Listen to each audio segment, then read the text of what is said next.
people like Asamoah Gyan, omo mu behave said Asamoah Gyan behave, I mean for munya hwe. For munya hwe. David, me for munya hwe. Say behavior there any be now okay. Say o tia de mu na de no mu say. Na enye na onka. O free mo na free mo akotene fe be 10 years afi na we kan. O ka kire hwan. Njo ka kire hwan. O ka kire. Njo o ka kire hwan. Say enye de. Ka kire Ghana for. Ye enye de. O ma ye hu niema e course o abra no wo. Ebe ye de since aben na de beba as we speak. Dey na be sesa. Ye mfa nye de. 2010 ebi course ananya sa wa ankasa nti dey na nti ye nye den. Ye nye den. Ah? Kwame ye nye den. You see, we have a society a lot of coward people. Very coward people. Adena nyawonka. This will you could see we have in Obeka. Odem, you been even the leader, captain of the blasters. No man you couldn't talk. You couldn't talk. Inti sisi awako tenefi na wakachi. Inti ye nye den. Inti nkwarana no omo ye brainwash omo ye from ma na metwa omo aba. Anase ye yi omo free blasters. Ye from foforo. Omu nyina na mo na ya yi omo free ese blaster ya pam bo ambo mre be etwem ya pepa anase enye de. You see, sometimes we try to create problems when there are no problems. If you are a leader, you are a lead to solve challenges and bring matters to bear. And at the conclusion, you don't stay within the matters, problems, you know. Na we now be country maybe who be catch say maybe I am say and na ma no mana anko ye. Nti de bia kwa me catch am me say nka ye wo military I was say nka soldier for woman na nkoma chairman for no mabo twa mo ba no mo so mo di o ma na ewu. Because we an act of irresponsibleness. Ya samaja na ye ne no. Also we discuss him today mamenka obi we discuss mamenka na say Jesus we discuss baba menka ma say na we discuss him now we are responsible I say we are responsible. Well, that act is act of irresponsibleness. Because when you have been given a leadership role, you solve problems when there are challenges. Sure. So it won't train and quabontin we now be can't say there are problems. Is there a two Yahweh, blaster Yahweh? Sure. Into your drink coin before so a very rebelled. Into on some before problem and some bekaya. Beyond the can I ask no more? Probably no. Probably no. Asamoah Gyan beka ho ama blaster do be a dru ene. Because nkoma ye hu problems a wom any the mpanyifo dey place at that particular time na ka Ghana for sorry ejina ho e ma etimi solve problem na e ma ene ka blaster endru bibia adri. Because Kwame blaster problem sanye nene start There be ache tama me minim se blaster sata na enwo ache nti ache start here be o na ze blaster ton ye bo ana abedi pele mu nsensemi ni na wo ya wo ni nyina ni ya ngom crash ma be ready mate nti what de enye papa Mimi fees a blaster problem started in 1984. 84. Yes. Some of the late coach Afrane decided to the left for one tournament back on. I had a problem start. Yeah, you couldn't money. You couldn't only start here. All the formal groups from 84 to now. 34 years, and now 40 years. 40 years. 40, yeah. So don't ask me say me design. Obia Musasi what design. From 84. Yeah, number 3 no I left. From number 6 to number 11 be I left. Number 6 left, number 7 left, number 8 left, number 9 left, number 10 left, 11 left. Oh, no problem is starting. It is so bizarre to see a piamo. Any place or money or mumba canocra. Blasters problem. I started a friend is saying, Anthony Boa money a be the pilimuta. Anthony Boa be the pilimuta. I'm out for the creative.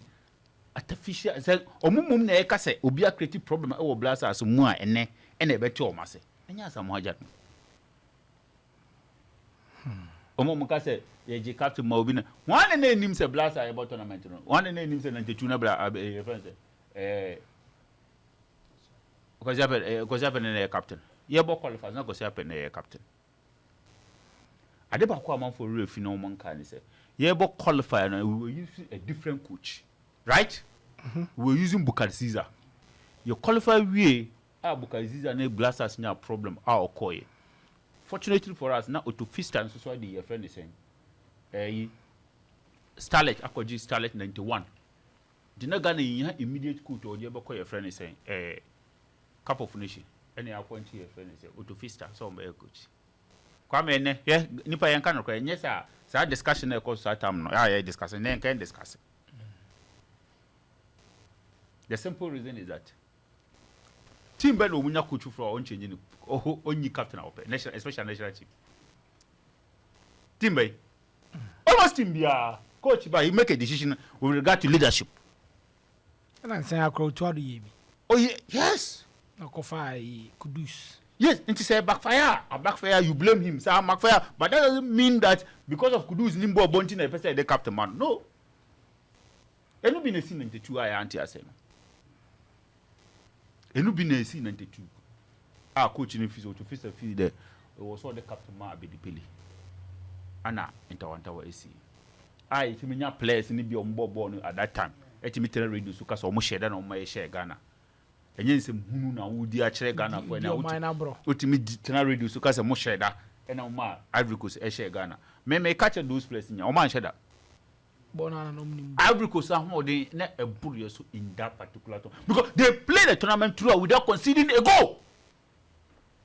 And 1992, Ivory Coast played the entire tournament without conceding a goal. And they came into the tournament basically with home-based players. I said players, near your friend is saying, African sports players, and a few players, Kakra, Omar Ben Salamo, any Gajis Saluka, a local player. Some few players in there, foreign-based players. Now, that particular, they prepared themselves for that tournament. They prepared very well for that. They played an entire tournament without conceding a goal. And I find out, we share penalties. Penalties, no, we share. Penalties, no, we share your friend is saying 11-12. And we share penalties. One more penalties in saying, Nipo 2. Isaac Asare. And then your friend is saying, Anthony Bafo. And Anthony Bafo, so not on a stand-in captain in that particular match. It will be better catch him and say, one more penalty, be better catch him and say, we share that now, my share. No, one more penalty. Final match, no one started. Final match, no one started. Into better catch him, say, Chamu better catch him, say, we share that, and now my Ghana share. Yeah, if I could share. Because a man share 3-0, and a man share 4-0. Some penalties. Almost share on penalty. And then throughout the tournament, they were exceptional. Throughout the tournament, they didn't concede a single goal throughout the tournament. Yeah, we share our finals, against Nigeria, we consider a goal. Against DR Congo, if I say Congo Brazzaville, we consider a goal. The way that I say, oh, share that, and now, so it doesn't make sense. So I said I tell you, and then fortunately it proceeded to 1994. 1994, no. Unfortunately, the same group of players, but it was coaches, tournament, I think they created a problem among themselves. Right from Yebe Free Ghana, tournament, At that time, the late George Atta, he was the best player in Ghana. Oka Omomobo Wabruchi, any Omomoba, apart from we have been playing any or that and Antonio Boa. He was the best player in the tournament, in the locals. African Cup final every year against Zamalek. Against Nadia Zamalek. Opemsuo. It's here Cup of Nation. Anna, you drop on. Anna Ghana was all Munchasi. Come maybe see that. Ghana was all Munchas. We did this. Anna, the late former president Rollins. One or two on Safra GF. No, so what is a Ghana for Kasakasa Bebre? DNS, I didn't pay who Ghana Hana. Almost there be now Ghana for Kobo be Tunisia. Tio, Kwame T. So Ghana for Kobo Tunisia. Now I drop a player be say a friend no Georgiata. And I Ghana for aided. Oh no, say sir. Obisa JV what is sir. No, say. Say Ghana for ready. But say Ghana for cow too. Nti munyo obi fu na mfo jori atanka. Rollins did those things. Your call tournament, you know. And I'm saying now, man, for be anti-professional football. I say they see 92, no. And that's a show on a mother bar 1994. But I will say any hypocrisy a woman here, one Ghana for or one person Ghana for me person because Ghana for mostly assembly discussing original uncle. Say I want to nebo our team no more. No, a training Tunisia. Blasters a train or Chechen on the bubble. Obi an can wait. No Cheche. Or Cheche, yes. Tony Eboa. In the tournament, Obobo Bakuma or called German Kobobo or Frank for Sansan or back to Tunisia. Obi an can wait. It's a what chum. The blaster problem and then they start here. Huh? Blaster problem and then they start here. Asamoah Gyan, blaster problem and then they start here. We lost, unfortunately, we lost in the quarterfinal against the same Ivory Coast now. Your friend is saying 92 a year free. We lost quarterfinal 2-1 against them. And they ban 96. The same problem. You go for Ishmael close by. Na Malik Jabe, Kodogote, general director. No, no, friend say, assistant coach. Malik Jabe no Ishmael close. Oman Kasasa to say about tournament. Obiachi one, Obian Kasani Yonko. Hey, yes, it happens. It happens in Ghana here. It is a much more catcher. You don't be your friend say news ever my. In that particular tournament, problem is here. Ninja easy. Between Odate, between Malam Yaya, between Abladikuma, between Abedi Pele, between Kwame Ayu, between Afododo, between your friend is Stephen Bedumo. A lot of issues. That tournament was a lot of issues. I think in our semi-final game against Tunisia, right? Against Tunisia, Abedi Pele Pride. And I will free. No, South Africa share. No, quarter-final game. And I share Tunisia 2-1. And I do go semi-final against South Africa. We share trainer. South Africa share. Tunisia no more. And I believe a prayer. Me can't me support you will be American. And a catcher come here, you so on Sorum Combo. Or catch a Ghana for coaching, so no new opera for him. Ah, come here, you.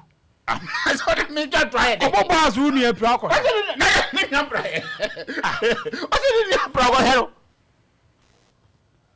That was in South Africa. 1996, Asamoah Gyan. South Africa now we can have now 3 years. 1996. Now what? 3 years. Now what's it? I mean, come 8, but I'm 3 years. Indeed, I was in the born way. Well, come on, sir. And then the semi-final South Africa was here, free. It's a D4. 98, the same thing. You go for Ranos Israel by Ranos Israel from Holland. Or no buy or so I drop Antonio when you need. I bet the play because I like his one there, Captain Kobe drop on. He said it. And then he dropped Omo on a cover Emmanuel Tete as a striker. Emmanuel Tete no or both drops on the call Abuchi. On a cover a friend of Peter Furuque mobile. On a day, let's Nyaku Kobo 5. The call Burkina Faso. Nyamia, do me a first match, share is Tunisia 2-0. Dia Congo share. Togo Susu share. Togo 2-1 and a different. And a buy. The bomb working 2000 year and a history year. The same thing. 2002. And also problems are some Bekaya. What a palm was for free camp. Oh, Mali. Year tournament. You see, you added that one sign contract. Kwame. That I know when you got now class 2. You see, you added that one sign contract.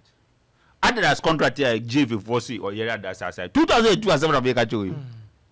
I had that so brave JC Bako. And a pants. Each bomber you are JC Nays. Yes, see, I'm the abo. Near a quarter. The war now ironing. Near our boy next game. No training kit. No be a born na airborne. And that's one of the money. And as I'm also for Casao. And a so Pecasa. Pamoni free camp. And also now Odiebo Kaka. Ye see a corner film blasters as a captain. that particular tournament. No, I think it was coach some Dudu, right? I think something like that.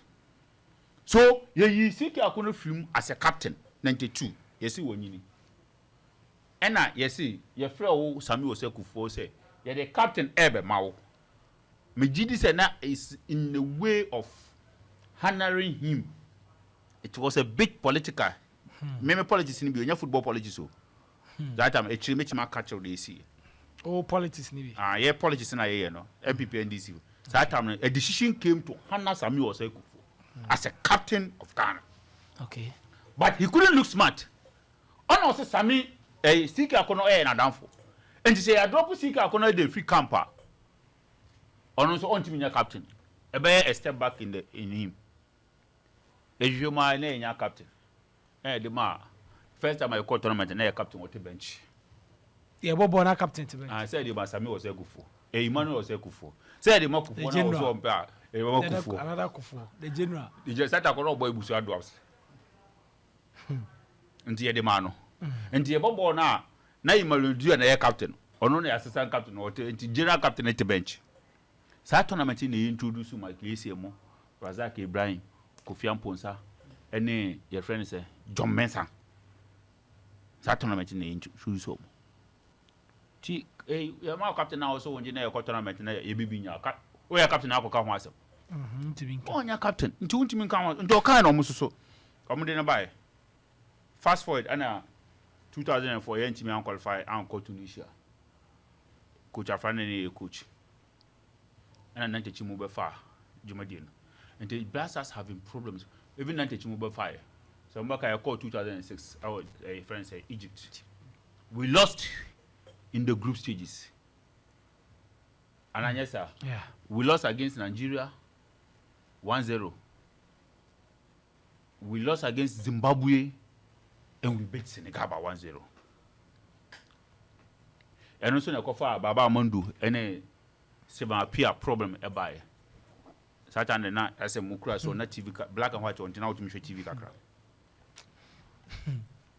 Opemsuo. But omuch me manage here. And I'm saying I qualify World Cup na wi nti omuch manage the World Cup. Na was Asamoah Gyan account. So minjin this a blast problem and then they start here. And the Asamoah Gyan kan pay the market we says more than the Asamoah Gyan catch we. So if scenario so na me pagya de buy na. Sure. Asamoah Gyan kan yi there. BBNC. Ti me de mesre nkwana ho de ma no. Okay. I'm suspecting something I mean to minka. Ebe. Pay do ye de I'm suspecting something I mean to minka. Ebe. Kakra. Ti me bompa say obanyam apomde. Obanyam kwa. Tintin.